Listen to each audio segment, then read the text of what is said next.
নমস্কাৰ, এই মুহূৰ্তত দিবলৈ লৈছোঁ আজি ৰাতিপুৱাৰ বহুকেইটা গুৰুত্বপূৰ্ণ খবৰ। আজি হৈছে 23 আগষ্ট। আজি ৰাতিপুৱাৰ প্ৰথমটো খবৰ হৈছে এটা বিগ ব্ৰেকিং নিউজ। এতিয়াৰ পৰা অসমলৈ আহিব পাৰিব মেঘালয়ৰ গাড়ী। মন্ত্ৰীৰ সৈতে আলোচনাৰ পিছতে বৃহৎ ঘোষণা অসম ৰাজ্যিক চালক সন্থা। মেঘালয়ক ক্ষতি কৰিবৰ বাবে আমি প্ৰতিবাদ কৰা নাই। তেওঁলোকৰ ভুল বুজাবুজিৰ বাবেহে আমি প্ৰতিবাদ কৰিছোঁ। সাময়িকভাৱে আমি আজি প্ৰতিবাদ স্থগিত ৰাখিছোঁ। মেঘালয়ে ক্ষতিপূৰণ নিদিলে বাহনৰ ক্ষতিপূৰণ অসম চৰকাৰে দিম বুলি কৈছে। দুটা দাবীৰ পূৰণৰ প্ৰতিশ্ৰুতি দিছে মেঘালয় চৰকাৰে। চৰকাৰে প্ৰবঞ্চনা কৰিলে পুনৰ প্ৰতিবাদ হ'ব। মন্ত্ৰীৰ সৈতে আলোচনাৰ পিছতে বৃহৎ ঘোষণা কৰিছে অসম ৰাজ্যিক চালক সন্থা। ৰাতিপুৱাৰ পৰৱৰ্তী খবৰটো হৈছে ভয়ংকৰ ভূমিকম্পই জোকাৰি যাব নেকি অসম। যিকোনো মুহূৰ্ততে আহিব পাৰে, বিপদৰ বাবে প্ৰস্তুত হ'বলৈ আহ্বান কৰিছে দুৰ্যোগ প্ৰশমন বিভাগৰ। ভূমিকম্পৰ কোনো আগতীয়া সতৰ্কবাণী নাথাকে, কিন্তু আজিৰ প্ৰস্তুতিতেই কাইলৈ সুৰক্ষা বুলি ক'লে দুৰ্যোগ প্ৰশমন বিভাগে।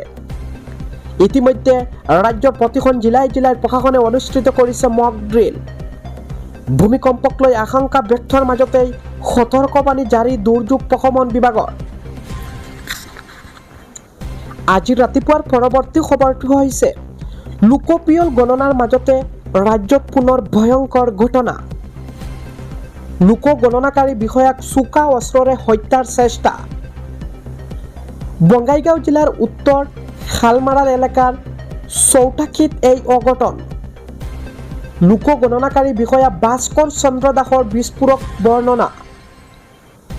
সৃজন কেৰামৰ হাউচ লিষ্টিং ব্লকৰ এটি ঘৰত গণনাৰ বাবে যাওঁতে এই ঘটনা। ঘটনাস্থলীতে দুচকীয়া বাহন এৰি আন এঘৰত সোমাই প্ৰাণ ৰক্ষা কৰিছে। আৰক্ষীয়ে উদ্ধাৰ কৰে আক্ৰমণৰ বলি হোৱা লোকপিয়লৰ বিষয়াগৰাকীক। আৰক্ষীৰ অহাৰ উমান পাই পলাতক অভিযুক্ত তপন ৰায়। আগবাঢ়িছোঁ ৰাতিপুৱাৰ পৰৱৰ্তী খবৰটোলৈ। এই মুহূৰ্তত জনাই আছোঁ এটা ব্ৰেকিং নিউজ। ব্যৱসায়ৰ বাবে বন্ধ হ'ব মহানগৰীৰ ফাঁচী বজাৰৰ বহু এলেকা। অহা 1 ছেপ্টেম্বৰৰ পৰা চিৰদিনৰ বাবে বন্ধ হ'ব ফাঁচী বজাৰৰ কেইবাটাও নতুন পথ। ব্ৰেকিং জোন ঘোষণা ফাঁচী বজাৰৰ MS পথ আৰু HB পথ। এতিয়াৰ পৰা এই দুটা পথত কৰিব নোৱাৰিব ব্যৱসায়। অত্যাধিক যান জঁটৰ বাবে সিদ্ধান্ত ৰাজ্য চৰকাৰৰ। সাধাৰণ ৰাজ্যক পাৰ্কিংৰ বাবে উপলব্ধ হ'ব পথ দুটা। ৰাতি 9 বজাৰ পৰা পুৱা 7 বজালৈ বাহন চলাচল কৰিব পাৰিব পথ দুটা। আগবাঢ়িছোঁ ৰাতিপুৱাৰ পৰৱৰ্তী খবৰটোলৈ। লংকাত আৰক্ষীৰ জালত ভুৱা চিকিৎসক প্ৰিন্স বিশ্বাস। কলিকাতাৰ পৰা আহি অসমত চলাইছিল ভুৱা চিকিৎসাৰ বেহা।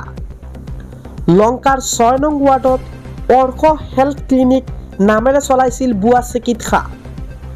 লংকা থানাত গোচৰ নং 193/2026 অধীনত আটক ভুৱা চিকিৎসক প্ৰিন্স বিশ্বাসক। লংকা আৰক্ষীয়ে জব্দ কৰিছে বহু নথি পত্ৰ। আজি ৰাতিপুৱাৰ আন এটা খবৰ হৈছে এটা গুড নিউজ। এই মুহূৰ্তত জনাই আছোঁ অসমৰ উন্নয়ন আৰু জনস্বাৰ্থৰ সৈতে জড়িত কেইবাটাও গুৰুত্বপূৰ্ণ বিষয়া সন্দৰ্ভত দিল্লীত কেন্দ্ৰীয় শিক্ষা তথা গ্ৰাহক পৰিক্ৰমা, খাদ্য আৰু ৰাজহুৱা বিতৰণ বিভাগৰ মন্ত্ৰী প্ৰহ্লাদ যোশী আৰু কেন্দ্ৰীয় বিত্তমন্ত্ৰী নিৰ্মলা সীতাৰামৰ সৈতে পৃথকে বিশেষ আলোচনাত মিলিত হৈছে ৰাজ্যৰ মুখ্যমন্ত্ৰী ডক্টৰ হিমন্ত বিশ্ব শৰ্মা। আজি ৰাতিপুৱাৰ পৰৱৰ্তী খবৰটো হৈছে ৰাখী বন্ধনত লাখ লাখ যুৱতী মহিলালৈ সুখবৰ। অহা 28 আৰু 29 আগষ্টত চৰকাৰী বাছত 1 পইচাও দিব নালাগে মহিলাই। বিনামূলীয়াকৈ বাছত ভ্ৰমণ কৰিব পাৰিব মহিলাসকলে। ৰক্ষাবন্ধন উপলক্ষে উত্তৰাখণ্ড চৰকাৰৰ বিনামূলীয়া বাছ সেৱা। চৰকাৰে নিজে বহন কৰিব বিনামূলীয়া যাতায়াতৰ সকলো খৰচ। মুখ্যমন্ত্ৰী পুষ্কৰ সিং ধামীৰ ঘোষণাৰ পিছতে আনন্দিত ৰাজ্যৰ মহিলা সমাজ। আজি ৰাতিপুৱাৰ পৰৱৰ্তী খবৰটো হৈছে অখিল গগৈৰ কাণ্ডৰ বিৰুদ্ধে শিৱসাগৰত তীব্ৰ প্ৰতিবাদ। কাৰ্যালয়তে জিলা আয়ুক্তক বিধায়ক অখিল গগৈয়ে কৰিছিল চৰম দুৰ্ব্যৱহাৰ।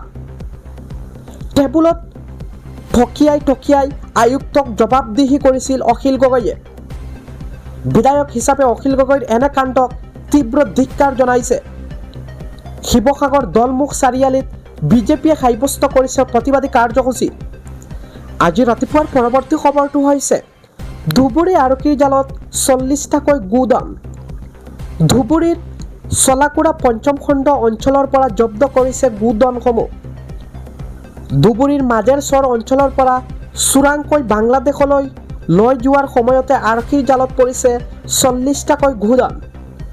গোডাউন সৰবৰাহকাৰীয়ে বাংলাদেশ অভিমুখে ব্ৰহ্মপুত্ৰ নদী পথেৰে ইঞ্জিন চালিত নাওৰে চোৰাংকৈ 40টাকৈ গোডাউন লৈ যোৱাত সময়তে আৰক্ষীৰ এটা দলে অভিযান চলাই চলাকুৰা পঞ্চম খণ্ডত জব্দ কৰিবলৈ সক্ষম হৈছে গোডাউনসমূহ। আৰক্ষীয়ে 40টাকৈ গোডাউন জব্দ কৰিলেও কোনো এজন গোডাউন সৰবৰাহকাৰীক আটক কৰিব পৰা নাই। আৰক্ষী অহাৰ উমান পাই পলায়ন কৰিছে গোডাউন সৰবৰাহকাৰী। পিছত আৰক্ষীয়ে গোডাউনসমূহ জব্দ কৰি ব্ৰহ্মপুত্ৰ নদীৰ পথেৰে ইঞ্জিন চালিত নাওৰে ধুবুৰীলৈ আনে। আগবাঢ়িছোঁ ৰাতিপুৱাৰ পৰৱৰ্তী খবৰটোলৈ। মেঘালয়ত আবদ্ধ হৈ থকা অসমৰ 246গৰাকী লোকৰ ভিতৰত 131গৰাকী লোক সুৰক্ষিতভাৱে অসম পালেহি। ৰাজ্যৰ মুখ্যমন্ত্ৰীয়ে ফেচবুকত পোষ্ট কৰি এনেদৰে জনায়। আমি জনাই আছোঁ এই মুহূৰ্তত এয়া হৈছে ৰাজ্যৰ মুখ্যমন্ত্ৰী ডক্টৰ হিমন্ত বিশ্ব শৰ্মাৰ পোষ্ট। অনাকাংক্ষিত পৰিস্থিতি উদ্ভাৱনৰ ফলত মেঘালয়ত আবদ্ধ হৈ থকা অসমৰ 246গৰাকী লোকৰ ভিতৰত বৰ্তমান 131গৰাকী লোক আজি কিছু সময়ৰ পূৰ্বে অৰ্থাৎ 8:30 বজাত সুৰক্ষিতভাৱে অসমলৈ উভতি আহিছে। বাকী থকা লোকসকলকো অতি সোনকালে সুৰক্ষিতভাৱে গুৱাহাটীলৈ ঘূৰাই অনাৰ বাবে আমি মেঘালয় চৰকাৰৰ সৈতে ঘনিষ্ঠ সমন্বয়েৰে কাম কৰি আছোঁ। এনেদৰে ৰাজ্যৰ স্বয়ং মুখ্যমন্ত্ৰী ডক্টৰ হিমন্ত বিশ্ব শৰ্মাই নিজৰ ফেচবুক যোগে পোষ্ট কৰি ৰাজ্যবাসীক অৱগত কৰে।